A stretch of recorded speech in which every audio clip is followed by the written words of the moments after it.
1 study that gets prepared. And the purpose of the kickoff meeting is to develop the scope of what's necessary for that phase 1 study. As I've said before, the phase 1 study is a necessary first step to position the project for federal funding. So I'm hopeful that following that kickoff meeting, I will have a solid handle on what's necessary for the phase 1, and I can bring that to the board here for consideration of authorization to proceed with that phase 1 study. At the last meeting, I believe it was Mr. Ashman had inquired about the possibility of getting pedestrian actuated signals at Lake Cook and Fort Wayne. We contacted Cook County. It is doable. As I mentioned at the last meeting, the fundamental problem there is it just has to be overcome is that you can certainly ride your bike along the road, but if there was to be a pedestrian push button, there has to be some facility that gets you to that button, some path off of the road, and then a pedestrian crossing, and something that would put you back on the road. So we are working our way through county staff to get to the right answer guy there that can tell us just what facilities would be necessary for that. So it may be another meeting before I can give you any real direction on that, but it definitely can be done. Naturally, if they would look for what agency is going to pay for that, I imagine they would be looking in our direction for that. But as I said before, in the grand scheme of things, not to trivialize $25,000, but it's not an enormous investment to get such a crossing in.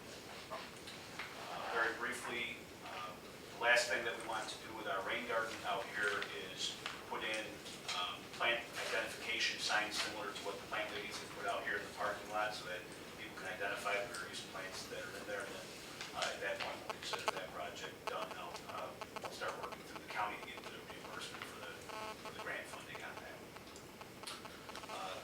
Last here but not least is the progress with the Army Corps' modifications of Bannockburn reservoirs. I mentioned at the last meeting the Corps has acknowledged that it was built not according to the plan. They're proposing now to come in and make modifications to it to alleviate what they now acknowledge are increased upstream flood stages. We, the village, had asked them to look at some other modifications that we believe would provide a benefit for the whole watershed. They did actually at least start doing some of that modeling and analysis.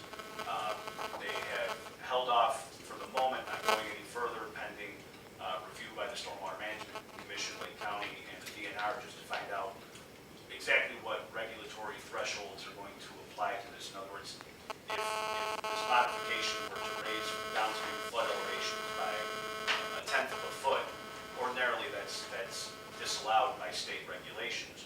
But as we pointed out at the meeting, that 1/10 up from the current conditions is still 2 feet down from the pre-reservoir conditions, so it didn't make sense necessarily to consider that in the baseline, as long as we could be comfortable that we weren't actually damaging a particular structure. So there's more work to be done on that, but the project is out for bid. The Corps, not surprisingly, is moving full steam ahead with their project schedule in order to have it awarded by the end of their fiscal year at the end of September.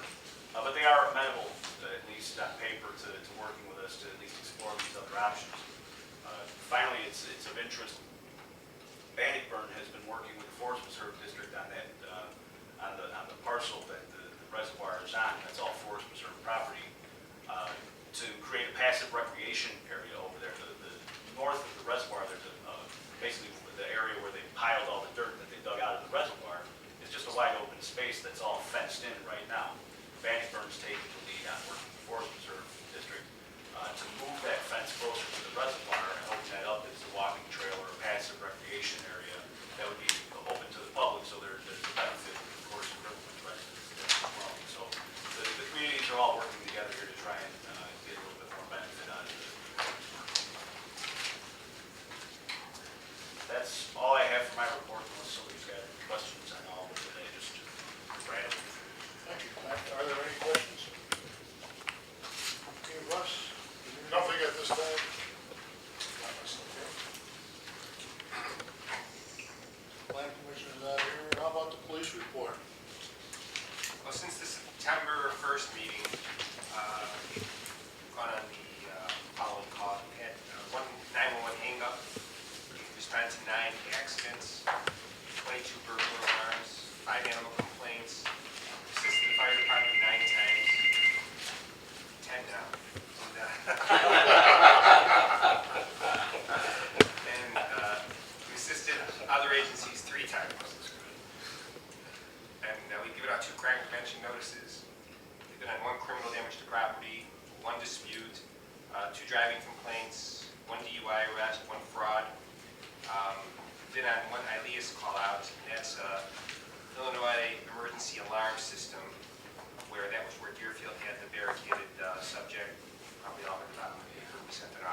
citations to 55 people. We're currently watching 2 houses for people who are out of town. Also, I enclosed a couple of photographs. As I told you, we were going to be going to that police expo over at Hawthorne Mall in Vernon Hills, and there were several police departments represented from the area. We had our table set up. We have a couple pictures of those. And a lot of visitors come to our table and get some information on safety and some information about Riverwoods. Give out a lot of little toys, including some clickers that we had to give away that the rest of the mall wasn't too happy about. So we had to put those away after a while. The kids liked them. And that's the police report. Mr. Bush? Do you have any of those clickers and everything for the fourth? Yes. Do you have clickers Lots. for the board that you want to pass out now? Right next door. Go first. Yeah, we have lots. We'll have a table set up on the 4th. And I actually just ordered some more stuff for that, and it'll be here by the 4th. So we'll have a lot of giveaways and some things on safety. So we'll have some water bottles, Riverwoods, police written on them, pencils and things. So we'll be all ready for the 4th. You're going to have rides in police cars? Well, we'll let people play with the siren and the pews a little bit. So yeah, we'll have a car next to the table. When's this? October 4th, Our birthday. between 1 and 4. 50th anniversary celebration. You're at the building? Did you get your invitation, Mike? No, I did not. I just saw the newsletter. They Oh, have one Personal going on invitation, this I didn't week. get. It's in the village voice. But you're invited anyway.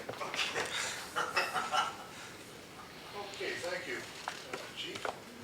Well, so far this month, we're off to a slow start, which is a good thing for our citizens and visitors. We've run 12 calls for a total of 325 for the year, but I do have some other things to report on, if I could.